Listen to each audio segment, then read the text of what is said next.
Қайырлы күн, құрметті оқырмандар. Бүгін сіздермен күйеуімнің ең жақсы көретін дәмді, нәзік сметаник пирогын дайындайтын боламыз. Керек заттардың барлығын видеоның описаниясына жазып қалдыратын боламын. Ең алдымен електен өткізілген ұнымыз бен сары майымызды жақсылап араластырып, крошка жасап аламыз.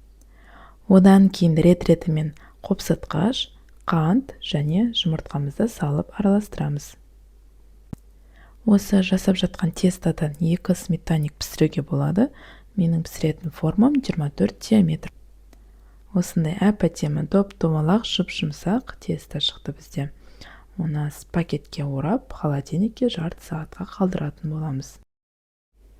Енді салмасын дайындайтын боламыз. Ол үшін алдымен жұмыртқа мен қантымызды жақсылап араластырып аламыз. Миксерлеріңіз болса, миксермен де араластыруға болады.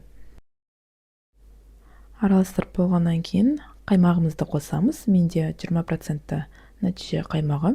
Кез келген қаймақ түрін қоссаңыздар болады. Бірақ та пайызына қараңыздар, себебі пайызы көп болған сайын қою дәмді болып шығады. Және кукурузный крахмал қосуды ұмытпаңыздар, себебі ол бір келкілікті ұстап тұрады. Енді тестамен жұмыс жасаймыз. Тестамызды холодильниктен шығарып, екіге бөліп аламыз. Мен көз мөлшермен бөле салдым. Сіздерде таразы болса, соған қойып бөлсеңіздер. Менде осындай 24 диаметрлі форма. Соны ортасына қарай қойып, жайып шығамыз. Әрине, бұдан да әдемі етіп тегістеуге болады. Енді ішіне сұйық начинкамызды құямыз. Бір сілкіп аламыз. Қалауларыңызша үстіне осындай әдемі жеміс-жидектерді қойсаңыздар болады. Қоймасаңыздар да пешті алдын ала қыздырып қоямыз. Одан кейін 180 градуста 30-40 минуттай пісіреміз. Мінекей біздің сметанигіміз дайын.